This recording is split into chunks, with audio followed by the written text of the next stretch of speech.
ಎಲ್ರಿಗೂ ನಮಸ್ಕಾರ. ನಾನು Veena Ramesh. Welcome to my YouTube channel. ಹಾಗೆ ಇವತ್ತು ಶುಕ್ರವಾರದ ಪೂಜೆ ಬ್ಲಾಗ್ನ ಹಾಕಿದ್ದೀನಿ. ಸೊ ಅದರ ಜೊತೆಯಲ್ಲಿ ದೇವಸ್ಥಾನಕ್ಕೆ ಹೋಗಿದ್ವಿ. ಯಾವ ದೇವಸ್ಥಾನಕ್ಕೆ ಹೋಗಿದ್ದೀನಿ, ಆ ದೇವಸ್ಥಾನದ ವಿಶೇಷತೆ ಏನು ಅಂತ ಈ ಬ್ಲಾಗಲ್ಲಿ ಹಾಕಿದ್ದೀನಿ. ವಿಡಿಯೋನ ಎಲ್ಲೂ ಸ್ಕಿಪ್ ಮಾಡ್ದೇ ಎಂಡ್ವರೆಗೂ ನೋಡಿ. ಹಾಗೆ ಯಾರಾದರೂ ಹೊಸದಾಗಿ ವಿಡಿಯೋ ನೋಡ್ತಾ ಇದ್ದರೆ ಸಬ್ಸ್ಕ್ರೈಬ್ ಮಾಡಿಕೊಂಡು ಪಕ್ಕದಲ್ಲಿರುವ ಬೆಲ್ ಐಕನ್ ಕ್ಲಿಕ್ ಮಾಡಿ ಹಾಲಂತ ಓಕೆ ಕೊಟ್ಟರೆ ನಾನು ಹಾಕೋ ಎಲ್ಲ ವಿಡಿಯೋಗಳ ನೋಟಿಫಿಕೇಶನ್ ನಿಮಗೆ. ಶುಕ್ರವಾರದ ಈವ್ನಿಂಗ್ ರೊಟೀನ್ ಆಗಿರುತ್ತೆ. ಸೊ ಬೆಳಗ್ಗೆ ಬೇಗ ಪೂಜೆ ಮಾಡಬೇಕು ಅಂತ ನಾನು ಗುರುವಾರನೇ ದೇವ್ರ ಪಾತ್ರೆಗಳನ್ನೆಲ್ಲ ತೊಳೆದಿಟ್ಟಿರ್ತೀನಿ. ಸೊ ಮಕ್ಕಳಿರೋ ಮನೇಲಿ ಎಷ್ಟು ಕೆಲಸ ಇರುತ್ತೆ ಅಂತ ಗೊತ್ತಿರುತ್ತೆ. ಬೆಳಗ್ಗೆ ಎದ್ದ ತಕ್ಷಣ ಮಕ್ಕಳಿಗೆ ಟಿಫನ್ ಮಾಡಿಕೊಡ್ಬೇಕು, ಅವ್ರಿಗೆ ಲಂಚ್ ಪ್ಯಾಕ್ ಮಾಡಿಕೊಡ್ಬೇಕು. ಸೊ ಈ ರೀತಿ ಕೆಲಸ ಹೋಗ್ತಾ ಇರುತ್ತೆ. ಮತ್ತು ಇನ್ನು ಮನೆ ಕಸ ಎಲ್ಲ ಗುಡಿಸಿ ಒರೆಸಿ ಎಲ್ಲ ಕ್ಲೀನ್ ಮಾಡಿ ನಾವು ಪೂಜೆ ಮಾಡೋ ಅಷ್ಟರಲ್ಲಿ ಬೇಗ ಒಂದು 10-11 ಗಂಟೆ ಹಾಗೆ ಹೋಗ್ಬಿಡುತ್ತೆ. ಸೊ 10 ಗಂಟೆ ಮೇಲೆ ಆಯಿತು ಅಂದರೆ ಟೈಮು ನಾನು ಪೂಜೆ ಮಾಡೋದಿಲ್ಲ, ಈವ್ನಿಂಗ್ ಟೈಮ್ ಮಾಡ್ಕೊಂಡ್ಬಿಡ್ತೀನಿ ಫ್ರೀಯಾಗಿ. ಸೊ ಹಾಗಾಗಿ ನಾನು ಈವ್ನಿಂಗ್ ಟೈಮೇ ಜಾಸ್ತಿ ಗೋಧೂಳಿ ಸಮಯದಲ್ಲೇ ಕಳಸನ ಇಟ್ಬಿಟ್ಟು ಪೂಜೆ ಮಾಡುವಂಥದ್ದು. ಮತ್ತು ಇನ್ನು ಶುಕ್ರವಾರ ಕಳಸ ತೆಗಿಯೋ ಹಾಗಿಲ್ಲ. ಇನ್ನು ಕಾಮಾಕ್ಷಿ ದೀಪ ಹಚ್ಚೋದ್ರಿಂದ ಸೊ ಕಾಮಾಕ್ಷಿ ದೀಪನೂ ಶುಕ್ರವಾರ ತೊಳಿಬಾರ್ದು. ಹಾಗಾಗಿ ಪೂಜೆ ಪಾತ್ರೆಗಳನ್ನೆಲ್ಲ ಗುರುವಾರನೇ ತೊಳೆದು ಪೂಜೆ ರೂಮ್ ಎಲ್ಲ ನೀಟಾಗಿ ಗುರುವಾರನೇ ಕ್ಲೀನ್ ಮಾಡ್ಕೊಂಡಿರ್ತೀನಿ. ನಾವು ಎಷ್ಟೇ ಗುರುವಾರ ಕ್ಲೀನ್ ಮಾಡುವಾರ ಸ್ವಲ್ಪ ಕ್ಲೀನ್ ಮಾಡ್ಕೊಬೇಕು ಅಂತ ಅನ್ನಿಸ್ತಾ ಇರುತ್ತೆ. ಸೊ ನೆನ್ನೆ ಗುಡಿಸಿ ಒರೆಸಿದೀವಲ್ಲ ಅಂತ ಹೇಳ್ಬಿಟ್ಟು ಹಾಗೆ ಕಳಸ ಇಡೋಕ್ಕೆ ಮನಸ್ಸು ಒಪ್ಪೋದಿಲ್ಲ. ಸೊ ಹಾಗಾಗಿ ಏನು ಮಾಡಿಬಿಡ್ತೀನಿ ಅಂದರೆ ಸಿಂಪಲ್ ಹಾಗೆ ಗುಡಿಸ್ಕೊಂಡು ಸ್ವಲ್ಪ ಒರೆಸ್ಕೊಂಡು ಕಳಸನ ಇಡ್ತೀನಿ. ಬೈ ಚಾನ್ಸ್ ಗುರುವಾರ ಪಾತ್ರೆಗಳು ತೊಳೆಯೋಕ್ಕಾಗಲಿಲ್ಲ ಅಂತ ಅಂದರೆ ಗುರುವಾರ ಕಳಸ ಮಾತ್ರ ಜರುಗಿಸಿಟ್ಟಿರ್ತೀನಿ, ಶುಕ್ರವಾರನೇ ಪಾತ್ರೆಗಳನ್ನ ತೊಳ್ಕೊಳ್ತೀನಿ. ಸೊ ಸಾಮಾನ್ಯ ನಾನು ನನ್ನ ಚಾನಲ್ನಲ್ಲಿ ನಾನು ಫ್ರೈಡೇ ವ್ಲಾಗ್ನ ತುಂಬ ಸಲ ಅಪ್ಲೋಡ್ ಮಾಡಿದ್ದೀನಿ. ಪ್ರತಿ ಶುಕ್ರವಾರ ಪೂಜೆ ರೂಮೆಲ್ಲ ಇದೇ ರೀತಿ ನೀಟಾಗಿ ಕ್ಲೀನ್ ಮಾಡಿಕೊಂಡು ನಾವು ಪೂಜೆ ಮಾಡೋ ಅಂಥದ್ದು. ಸೊ ಕೆಲವ್ರಿಗೆ ಹೇಗೆ ಅನಿಸುತ್ತೆ ಅಂದರೆ ಆ ವಿಡಿಯೋಗಳನ್ನ ನೋಡಿದಾಗ ಸೊ ಇವರೇನು ವಿಡಿಯೋಗಾಗೇ ಪೂಜೆ ರೂಮ್ನ ಕ್ಲೀನ್ ಮಾಡ್ತಾರಾ ಇಲ್ಲ ಅಂತ ಅಂದರೆ ಇದೇ ರೀತಿ ಯಾವಾಗಲೂ ಕ್ಲೀನ್ ಮಾಡಿ ಪೂಜೆ ಮಾಡ್ತಾರ ಅನ್ನೋ ಒಂದು ಡೌಟ್ ಇರುತ್ತೆ. ಬಟ್ ನಮಗೆ ಮನೆ ದೇವ್ರ ವಾರ ಇರೋದು ಶುಕ್ರವಾರ ಇರೋದ್ರಿಂದ, ಲಕ್ಷ್ಮೀ ದೇವ್ರನ್ನ ಪೂಜೆ ಮಾಡೋದ್ರಿಂದ ನಮಗೆ ಶುಚಿಯಾಗೇ ಇರಬೇಕು. ನಮಗೆ ಅಂತ ಅಲ್ಲ, ಯಾರೇ ಆಗಲಿ ಪೂಜೆ ರೂಮ್ನ ಶುಚಿಯಾಗಿ ಇಟ್ಕೊಂಡಷ್ಟು ಮನಸ್ಸು ಶುದ್ಧವಾಗಿರುತ್ತೆ ಅಂತ ಹೇಳ್ತೀನಿ. ಪ್ರತಿದಿನ ಡೀಪ್ ಕ್ಲೀನ್ ಮಾಡೋದಿಲ್ಲ ಪೂಜೆ ರೂಮ್ನ. ವಾರದಲ್ಲಿ ಒಂದು ದಿನ ನಾನು ಪೂಜೆ ರೂಮ್ನ ಡೀಪ್ ಕ್ಲೀನ್ ಮಾಡ್ತೀನಿ. ಸೊ ಯಾಕಾಗಿ ಹೇಳ್ತಿರೋದು ಅಂದರೆ ಪ್ರತಿದಿನ ದೀಪ ಹಚ್ಚಬೇಕಾದ್ರೆ ಊದ್ಬತ್ತಿ ಎಲ್ಲ ಹಚ್ಚಿರ್ತೀವಿ ಮತ್ತು ಧೂಪಮ್ಮೆಲ್ಲ ಹಚ್ಚಿರ್ತೀವಲ್ವ, ಅದರ ಧೂಳು ಕೆಳಗಡೆ ಬಿದ್ದಿರುತ್ತೆ. ಅದನ್ನು ಹಾಗೆ ಗುಡಿಸ್ಕೊಂಡು ತುಂಬ ಧೂಳಾಗಿದೆ ಅಂತ ಅಂದರೆ ಹಾಗೆ ಒಂದು ಬಟ್ಟೆಯಲ್ಲಿ ಒರೆಸ್ತೀನಿ, ಇಲ್ಲಾಂದರೆ ಜಸ್ಟ್ ಹಾಗೆ ಗುಡಿಸ್ತೀನಿ. ವಾರದಲ್ಲಿ ಒಂದಿನ ವಾರದ ಪೂಜೆ ಮಾಡಬೇಕಾದ್ರೆ ಈ ರೀತಿ ನೀಟಾಗಿ ಫೋಟೋಗಳನ್ನೆಲ್ಲ ಒರೆಸ್ಕೊಂಡು ಸೊ ಯಾರೆಲ್ಲ ವಾರದ ಪೂಜೆ ಮಾಡ್ತೀರಾ ಮನೆ ದೇವ್ರ ಪೂಜೆ ಅವ್ರಿಗೆ ಖಂಡಿತ ಗೊತ್ತಿರುತ್ತೆ ಮನೆ ದೇವ್ರ ವಾರನ ಯಾವ ರೀತಿ ಮಾಡೋದು ಅಂತ. ಹೊಸದಾಗಿ ನಾನು ಹೇಳಬೇಕು ಅನ್ನೋದು ಏನಿಲ್ಲ. ಸೊ ನಾವು ಲಕ್ಷ್ಮೀ ಪೂಜೆ ಮಾಡೋದ್ರಿಂದ ನಮ್ಮ ಮನೆ ದೇವರು ಲಕ್ಷ್ಮಿ ಆಗಿರೋದ್ರಿಂದ ನಾವು ಕಳಸ ಇಟ್ಟು ಪೂಜೆ ಮಾಡ್ತೀವಿ. ಸೊ ಹಾಗಾಗಿ ನಾನು ಈ ರೀತಿ ಪೂಜೆ ಮಾಡೋ ಅಂಥದ್ದು. ಹಾಗೆ ಈ ತೆಂಗಿನಕಾಯಿ ಹೊಡೆಯೋ ಪ್ಲೇಟನ್ನು ಎಲ್ಲಿ ತೊಗೊಂಡ್ರಿ ಅಂತ ಕಮೆಂಟಲ್ಲಿ ಕೇಳಿದ್ರಿ. ನಾನು ಫ್ಲಿಪ್ಕಾರ್ಟಲ್ಲಿ ತೊಗೊಂಡಿದ್ದಂಥದ್ದು, ತುಂಬ ಉಪಯೋಗ ಇದೆ. ಸೊ ಮುಂಚೆ ನಾನು ಕುಟಾಣಿ ಇಟ್ಕೊಂಡಿದ್ದೆ, ಅದರಲ್ಲಿ ಹೊಡಿತಾ ಇದ್ದೆ. ಸೊ ಇವಾಗ ಇದನ್ನು ತೊಗೊಂಡ್ಮೇಲೆ ಸ್ವಲ್ಪ ಹೆಲ್ಪ್ ಅಂತ ಅನ್ನಿಸ್ತು ನನಗೆ. ತುಂಬ ಈಸಿಯಾಗಿ ತೆಂಗಿನಕಾಯಿನ ಹೊಡಿಬೋದು, ಪೂಜೆ ರೂಮಲ್ಲೇ ಇಟ್ಕೊಬಹುದು. ಸೊ ಇದ್ರ ಲಿಂಕನ್ನು ನಾನು ಸ್ಕ್ರೀನ್ ಮೇಲೆ ಟ್ಯಾಗ್ ಮಾಡಿರ್ತೀನಿ, ಚೆಕ್ ಮಾಡಬಹುದು. ಹಾಗೆ ಫ್ರೈಡೇ ಮಿನಿ ಬ್ಲಾಗ್ನ ಅಪ್ಲೋಡ್ ಮಾಡಿದ್ದೆ. ತುಂಬ ಜನ ಕಮೆಂಟ್ ಮಾಡಿರೋದೇನು ಅಂತ ಅಂದರೆ ತಲೆಗೆ ಒದ್ದೆ ಟವಲ್ನ ಕಟ್ಕೊಂಡು ಪೂಜೆ ಮಾಡಬಾರ್ದು ಅಂತ. ಸೊ ಇದ್ರ ಬಗ್ಗೆ ಖಂಡಿತ ನನಗೂ ಕೂಡ ಅಷ್ಟು ಐಡಿಯಾ ಇರಲಿಲ್ಲ, ತಲೆಗೆ ಟವಲ್ ಕಟ್ಕೊಂಡು ಪೂಜೆ ಮಾಡಬಾರ್ದು ಅಂತ. ಯಾಕಂದರೆ ಹೊರಗಡೆ ಮಳೆ ವಾತಾವರಣ ಇತ್ತು, ಈವ್ನಿಂಗ್ ಟೈಮ್ ನಾನು ಪೂಜೆ ಮಾಡ್ತಿದ್ದಂಥದ್ದು. ಬೇಗ ಸ್ವಲ್ಪ ಕೂದಲು ಡ್ರೈ ಆಗಲಿ ಅಂತ ಹೇಳಿ ಟವಲ್ನ ಹಾಗೆ ಕಟ್ಕೊಂಡಿದ್ದೆ. ಟವಲ್ನ ತಲೆಗೆ ಕಟ್ಕೊಂಡು ಪೂಜೆ ಮಾಡಬಾರ್ದು ಅಂತ ಕಮೆಂಟ್ ಮಾಡಿದ್ರಿ. ಬಟ್ ರೀಸನ್ ಏನು ಅಂತ ಹೇಳಿರಲಿಲ್ಲ. ಟವಲ್ನ ತಲೆಗೆ ಕಟ್ಕೊಂಡ್ರೆ ಏನಾಗುತ್ತೆ ಅಂತ ರೀಸನ್ ಕೊಟ್ಟು ಕಮೆಂಟ್ ಮಾಡಿದ್ದಾರೆ. ನನಗೆ ಆ ಕಮೆಂಟ್ ಇಷ್ಟ ಆಯಿತು. ಸೊ ಏನಾಗುತ್ತೆ ಅಂದರೆ ನಾವು ಪೂಜೆ ಮಾಡಿ ಮುಗಿಸೋವಷ್ಟರಲ್ಲಿ ಒಂದು 1/2 hour ಆಗುತ್ತೆ. ತಲೆಗೆ ಒದ್ದೆ ಟವಲ್ ಕಟ್ಟೋದ್ರಿಂದ ಮೈಗ್ರೇನ್ ಸ್ಟಾರ್ಟ್ ಆಗುತ್ತೆ, ತಲೆನೋವು ಜಾಸ್ತಿ ಆಗುತ್ತೆ. ಸೊ ನನಗೆ ಇದು ಕರೆಕ್ಟಾದ ಕಾರಣ ಅಂತ ಅನ್ನಿಸ್ತು. ಎಲ್ಲ ವಿಚಾರಗಳು ಸರಿಯಾಗಿ ಗೊತ್ತಿರುತ್ತೆ ಅನ್ನೋದು ತುಂಬ ತಪ್ಪಾಗುತ್ತೆ. ಸೊ ನೀವೆಲ್ಲ ಕಮೆಂಟ್ ಮಾಡಿ ಹೇಳಿದ ಮೇಲೆ ನನಗೂ ಒಂದು ವಿಷಯ ತಿಳ್ಕೊಂಡಂಗೆ ಅನ್ನಿಸ್ತು. ತುಂಬ ಥ್ಯಾಂಕ್ಸ್ ಎಲ್ಲರಿಗೂ ಕೂಡ. ಪ್ರತಿ ಶುಕ್ರವಾರ ಸಾಂಬ್ರಾಣಿ ಹಾಕೋದು ನಮಗೆ ರೂಢಿ. ಸೊ ಹಾಗಾಗಿ ತೆಂಗಿನಕಾಯಿ ಚುಪ್ಪನ್ನ ತೆಗೆದು ಕಸಕ್ಕೆ ಬಿಸಾಡ್ದೇನೆ ನಾನು ಹಾಗೆ ಸ್ಟೋರ್ ಮಾಡಿ ಇಟ್ಕೊಂಡು ಅದನ್ನು ಸಾಂಬ್ರಾಣಿ ಹಾಕೋಕ್ಕೆ ಯೂಸ್ ಮಾಡ್ಕೊಳ್ತೀನಿ. ಹಾಗೆ ಇದು ನೆಕ್ಸ್ಟ್ ಡೇ, ಇವತ್ತು ದೇವಸ್ಥಾನಕ್ಕೆ ಹೋಗೋಣ ಅಂತ ಹೋಗ್ತಾ ಇದ್ದೀವಿ. ಪ್ರತಿ ವರ್ಷ ನಮ್ಮ ಮದುವೆ ವಾರ್ಷಿಕೋತ್ಸವದ ದಿನ ಈ ದೇವಸ್ಥಾನಕ್ಕೆ ಬಂದು ಅರ್ಚನೆ ಮಾಡಿಸ್ಕೊಂಡು ಸ್ವಲ್ಪ ಹೊತ್ತು ಅಲ್ಲೇ ಕುತ್ಕೊಂಡು ಟೈಮ್ ಸ್ಪೆಂಡ್ ಮಾಡಿ ಬರ್ತೀವಿ. ಹಾಗೆ ನಾವು ಹೋಗ್ತಿರುವಂಥದ್ದು ಈವ್ನಿಂಗ್ ಟೈಮು, ಬೆಳಗ್ಗೆ ಹೋಗೋಕ್ಕಾಗಲಿಲ್ಲ. ಸೊ ಮಳೆ ವಾತಾವರಣ ಇತ್ತು ಅಂದ್ಕೊಂಡು ನಾವು ಈವ್ನಿಂಗ್ ಟೈಮ್ ಬಂದ್ವಿ. ಆದರೆ ಈ ಸೈಡ್ ಬಂದಮೇಲೆ, ಈ ದೇವಸ್ಥಾನದ ರೋಡ್ ಸೈಡ್ ಬಂದಮೇಲೆ ಸ್ವಲ್ಪ ಬಿಸಿಲು ಇತ್ತು, ಅಷ್ಟೇನು ಮಳೆ ವಾತಾವರಣ ಅನ್ನಿಸ್ತಾ ಇರಲಿಲ್ಲ. ಈ ದೇವಸ್ಥಾನಕ್ಕೆ ನಾವು 19 ವರ್ಷದಿಂದ ಬರ್ತಾ ಇದ್ದೀವಿ. ನಮ್ಮ ಮದುವೆ ಆಗಿ 19 ವರ್ಷ ಆಯಿತು. ಸೊ ಅದ್ರ ಬಗ್ಗೆನೇ ಇಬ್ಬರು ಮಾತಾಡಿಕೊಂಡು ಹಾಗೆ ಬರ್ತಾ ಇದ್ವಿ. ಇಷ್ಟು ಬೇಗ 19 ವರ್ಷ ಆಗೋಯ್ತಾ ಅಂತ ಕೇಳ್ತಾ ಇದ್ರು. ಸೊ ಅದ್ರ ಬಗ್ಗೆನೇ ಮಾತಾಡ್ಕೊಂಡು ಬರ್ತಾ ಇದ್ವಿ. ಒಂದೊಂದು ವರ್ಷನೂ ಹೇಗೆ ಹೋಯ್ತು, ಹೇಗೆ ಕಳೀತು ಅನ್ನೋದೇ ನಿಜವಾಗ್ಲೂ ನಮಗೆ ಗೊತ್ತಾಗ್ಲಿಲ್ಲ. ನಾವೇ ಇಬ್ರು ಅದ್ರ ಬಗ್ಗೆ ಮಾತಾಡ್ಕೊಂಡು ಬರ್ತಾ ಇದ್ವಿ. 19 ವರ್ಷ ಆಗೋಗ್ಬಿಡ್ತಲ್ಲ ಅಂತ. ಅದಕ್ಕಿಂತ ನಮ್ಮ ಅಮ್ಮಂಗೆ ಫೋನ್ ಮಾಡಿ ಹೇಳಿದಾಗ ನಮ್ಮಮ್ಮ ಹೇಳಿದ್ದು 19 ವರ್ಷ ಆಯ್ತೇನೆ ನಿನ್ನ ಮದುವೆ ಆಗಿ ಅಂತ ಹೇಳಿದರು. ಸೊ ನನಗೆ ನಿಜವಾಗ್ಲೂ ಖುಷಿ ಅನಿಸಿದ್ದೇನು ಅಂದರೆ, ಎತ್ತವ್ರ ಬಾಯಿಲಿ ಈ ರೀತಿ ಒಂದು ಮಾತು ಕೇಳೋದೇ ಖುಷಿ ಅನಿಸುತ್ತೆ. ಸೊ ಎಷ್ಟು ವರ್ಷ ಆಯ್ತಪ್ಪ ಮದುವೆ ಮಾಡಿಕೊಂಡು, ಏನು ಹಾಗೆ ಅಂತ ತುಂಬ ಅವರವರ ಪ್ರಾಬ್ಲಮ್ ಏನೇನಿರುತ್ತೆ ಹೇಳ್ತಾರೆ. ಬಟ್ ಯಾವ ರೀತಿ ವರ್ಷಗಳು ಕಳೆದೋಯ್ತು ಅನ್ನೋದೇ ಗೊತ್ತಾಗಲಿಲ್ಲ ಅಂತ ಅವ್ರ ಖುಷಿಲಿ ಹೇಳ್ತಾರಲ್ಲ, ಅದಕ್ಕಿಂತ ಬೇಕಾ ನಾವು ಎಷ್ಟು ಚೆನ್ನಾಗಿ ಜೀವನ ನಡೆಸಿದ್ದೀವಿ ಅಂತ. ಸೊ ಅದೇ ಒಂದು ಖುಷಿ ಅಂತ ಅನ್ನಿಸ್ತು ನನಗೆ. ಇನ್ನೊಂದು ವಿಚಾರ ಏನು ಅಂದರೆ, ನಾನು ಯೂಟ್ಯೂಬ್ ಮಾಡೋಕ್ಕೆ ಸ್ಟಾರ್ಟ್ ಮಾಡಿದ ಮೇಲೆ ತುಂಬಾ ಒಂಥರ ಖುಷಿ ಅಂತ ಹೇಳ್ತೀನಿ. ಯಾಕೆ ಅಂತಂದರೆ, ದುಡ್ಡು ಸಂಪಾದನೆ ಮಾಡೋದೇ ಒಂದು ಖುಷಿ ಅಂತ ಹೇಳ್ತಾ ಇಲ್ಲ ನಾನು. ಸೊ ಯೂಟ್ಯೂಬ್ ಅನ್ನೋದು ನನಗೊಂಥರ ನೆನಪಿನ ಕಾಣಿಕೆ. ಏನಕ್ಕೆ ಅಂದರೆ, ಹೋದ ವರ್ಷ ಇದೇ ದೇವಸ್ಥಾನಕ್ಕೆ ಬಂದಿದ್ದೆ ನಾನು. ಸೊ ಇದ್ರ ಬಗ್ಗೆನೂ ವ್ಲಾಗ್ ಮಾಡಿ ನಾನು ಹೋದ ವರ್ಷನೂ ಅಪ್ಲೋಡ್ ಮಾಡಿದ್ದೀನಿ. ಡಿಸ್ಕ್ರಿಪ್ಷನ್ ಬಾಕ್ಸಲ್ಲಿ ಲಿಂಕ್ ಕೊಟ್ಟಿರ್ತೀನಿ, ಚೆಕ್ ಮಾಡಬಹುದು. ಸೊ ಆ ಕ್ಷಣ, ಆ ದಿನ ತಿರ್ಗಾ ನಾನು ನೋಡಬೇಕು ಅಂತ ಅಂದರೆ ನನಗೆ ಇವತ್ತಿನ ದಿನ ಸಿಗ್ತಾ ಇತ್ತಾ? ಇಲ್ಲ ಅಲ್ವಾ?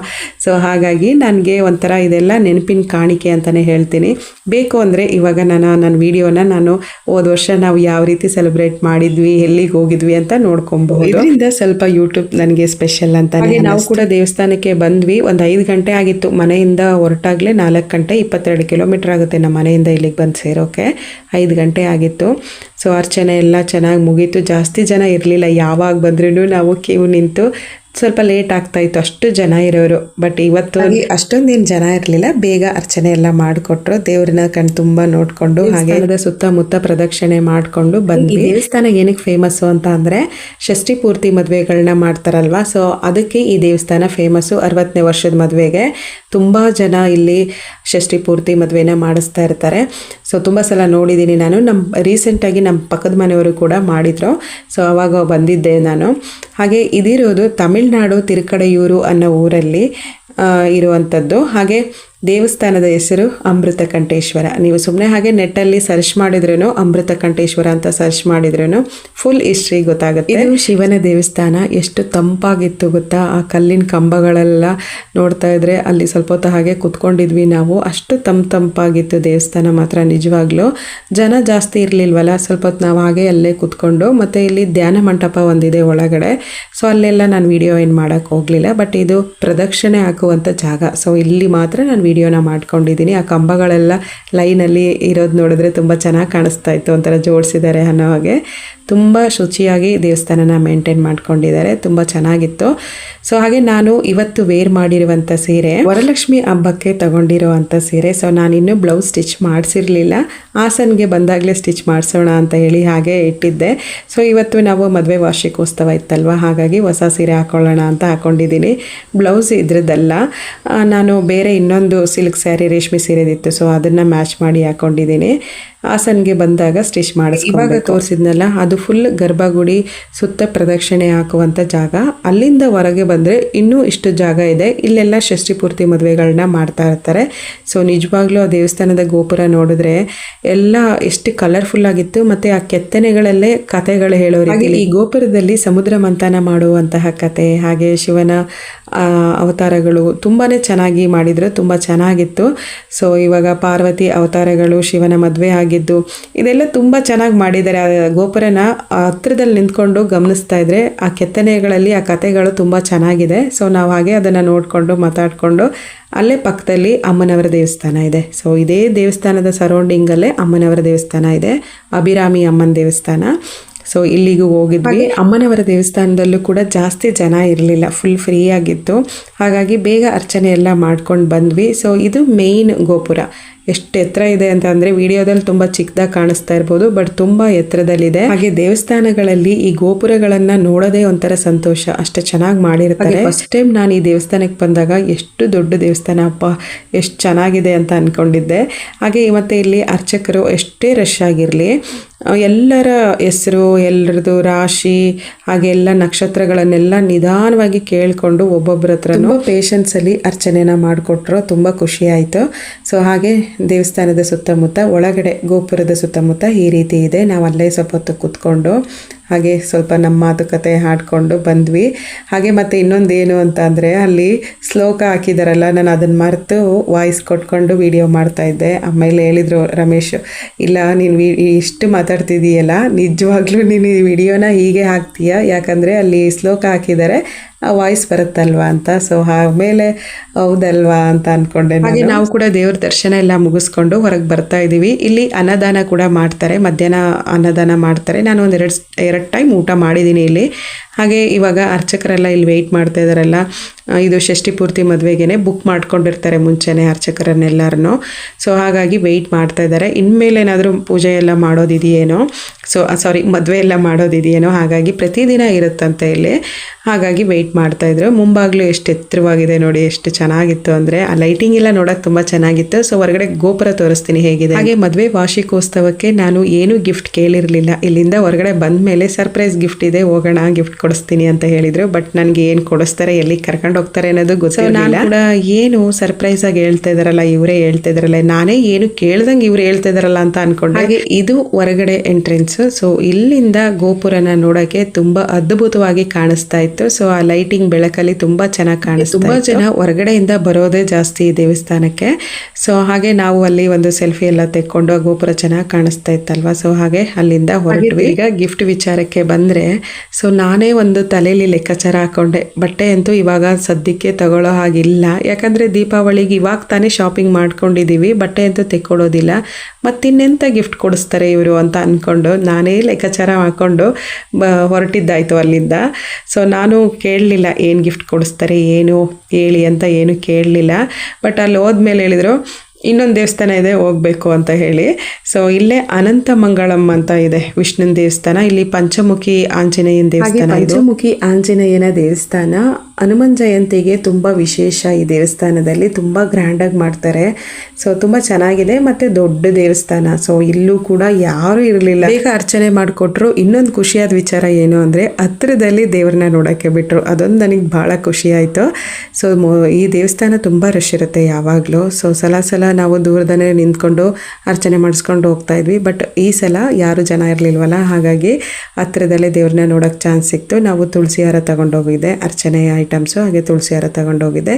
ತುಂಬ ಖುಷಿ ಆಯಿತು. ಹಾಗೆ ಎಳ್ಳನ್ನು ಕೊಟ್ಟರು, ಪ್ರಸಾದನೂ ಸಿಕ್ತು. ಹಾಗೆ ಈ ದೇವಸ್ಥಾನ ಹೇಗಿದೆ ಅಂತ ಸುಮ್ಮನೆ ಹಾಗೆ ಒಂದೆರಡು ಕ್ಲಿಪ್ಪಿಂಗ್ ತೊಗೊಂಡಿದ್ದೀನಿ ನೋಡಿ. ಎಷ್ಟು ದೊಡ್ಡ ದೇವಸ್ಥಾನ, ಅಷ್ಟು ಕ್ಲೀನಾಗಿ ಮೇಂಟೈನ್ ಮಾಡಿದ್ರು ದೇವಸ್ಥಾನ. ದೇವಸ್ಥಾನ ಫುಲ್ಲಾಗಿ ಪ್ರದಕ್ಷಿಣೆ ಮಾಡಿ ಅಲ್ಲಿ ನೈವೇದ್ಯ ಕೊಟ್ಟರು, ತಿನ್ಕೊಂಡು ಅಲ್ಲಿಂದ ನೆಕ್ಸ್ಟ್ ನಾವು ಹೋಗಿದ್ದೆ ಗೋಲ್ಡ್ ಅಂಗಡಿಗೆ ಹೋದ್ವಿ. ಸೊ ನನಗೆ ನಿಜವಾಗ್ಲೂ ಅವ್ರು ಗೋಲ್ಡ್ ಕೊಡಿಸ್ತಾರೆ ಅಂತ ನನಗೆ ಐಡಿಯಾ ಕೂಡ ಇರಲಿಲ್ಲ. ಈ 19 ವರ್ಷದ ಲೈಫ್ ಜರ್ನಿ ಹೇಗಿತ್ತು ಅಂದರೆ ನಮ್ಮಿಬ್ಬರಲ್ಲೂ ಅಂಡರ್ಸ್ಟ್ಯಾಂಡಿಂಗ್ ಚೆನ್ನಾಗಿತ್ತು. ಸೊ ಕಷ್ಟ ಆಗಲಿ ಸುಖ ಆಗಲಿ ಇಬ್ಬರು ಕೂಡ ಅರ್ಥ ಮಾಡಿಕೊಂಡು ಜಗಳನೇ ಆಗಲಿ ಸರಿ ಸಮವಾಗಿ ತೂಗಿಸ್ಕೊಂಡು ಹೋಗಿದ್ದೀವಿ ಅಂತ ಅಂದ್ಕೊಳ್ತೀನಿ. ಹಾಗೆ ಎಲ್ಲ ಕಪಲ್ಸಿಗೂ ನನ್ನ ಕಿವಿ ಮಾತು ಏನು ಅಂದರೆ, ಜಗಳ ಇಬ್ಬರಿಂದನೂ ಸ್ಟಾರ್ಟ್ ಆಗುತ್ತೆ, ಇಬ್ಬರಲ್ಲೂ ಜಗಳ ಬರುತ್ತೆ, ಗಂಡ ಹೆಂಡತಿ ಇಬ್ಬರಿಂದನೂ ಜಗಳ ಸ್ಟಾರ್ಟ್ ಆಗುತ್ತೆ.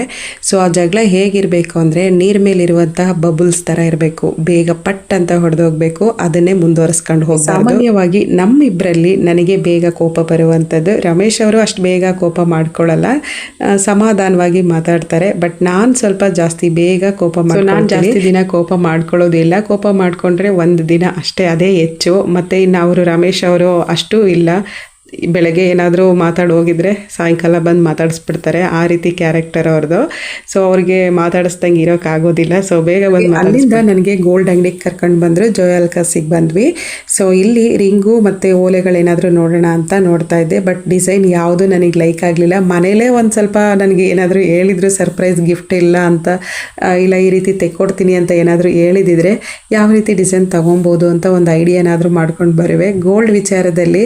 ಸೊ ಆಗಂದ್ರೆ ಹೋಗಿ ತಗೊಳ್ಳೋದು ನನಗೆ ಇಷ್ಟ ಆಗಲ್ಲ, ಸ್ವಲ್ಪ ಯೋಚನೆ ಮಾಡಿ ತಗೊಬೇಕಾಗುತ್ತೆ. ಗೋಲ್ಡ್ ಡಿಸೈನ್ ಚೆನ್ನಾಗಿಲ್ಲ ಅಂತ ವಾಪಸ್ ಹಾಕೋದು ತಗೊಳ್ಳೋದು ಮಾಡಿದ್ರೆ ಇವಾಗಿನ ರೇಟ್ ಹೇಗಿದೆ ಅಂತ ಗೊತ್ತಲ್ವಾ. ಸೊ ಹಾಗಾಗಿ ನಾನು ಮನೆಗೆ ಹೋಗಿ ಯಾವ ಥರದ ಓಲೆಗಳನ್ನ ತೊಗೊಬೋದು ಅಂತ ಸ್ವಲ್ಪ ಯೋಚನೆ ಮಾಡಿ ಡಿಸೈನ್ ಎಲ್ಲ ಹುಡಿಕೊಂಡು ತೊಗೊಂಡ್ರಾಗುತ್ತೆ ಅಂತ ಹೇಳಿ ರಿಂಗ್ ನೋಡೋಣ ಅಂತ ನೋಡಿದೆ. ಬಟ್ ಅದು ಕೂಡ ನನಗೆ ಸೈಜು ಸಿಗಲಿಲ್ಲ, ಮತ್ತು ಡಿಸೈನ್ ಕೂಡ ಅದರಲ್ಲಿ ಅಷ್ಟೇನು ಕಲೆಕ್ಷನ್ ಇರಲಿಲ್ಲ. ಸೊ ಹಾಗಾಗಿ ಪರವಾಗಿಲ್ಲ, ನಿಧಾನವಾಗಿ ಸ್ವಲ್ಪ ಯೋಚನೆ ಮಾಡಿ ಇನ್ನೊಂದು ದಿನ ತೊಗೊಂಡ್ರಾಗುತ್ತೆ ಅಂತ ವಾಪಸ್ ಬಂದೆ. ಹಾಗೆ ಈ ವ್ಲಾಗ್ನ ಎಂಡ್ ಮಾಡ್ತಾ ಇದ್ದೀನಿ. ನಿಮಗೆ ಈ ವ್ಲಾಗ್ ಸ್ವಲ್ಪನಾದರೂ ಇಷ್ಟ ಇದ್ದರೆ ನನ್ನ ಚಾನಲ್ನ ಸಬ್ಸ್ಕ್ರೈಬ್ ಮಾಡಿಕೊಂಡು ಪಕ್ಕದಲ್ಲಿರುವ ಬೆಲ್ ಐಕನ್ನ ಕ್ಲಿಕ್ ಮಾಡಿದ್ರೆ ನಾನು ಹಾಕೋ ಎಲ್ಲ ನ್ಯೂ ವಿಡಿಯೋ ನೋಟಿಫಿಕೇಶನ್ ನಿಮಗೆ ಬರುತ್ತೆ. ಸಿಗೋಣ ಮುಂದಿನ ವ್ಲಾಗಲ್ಲಿ. Thank you for watching and subscribe my channel.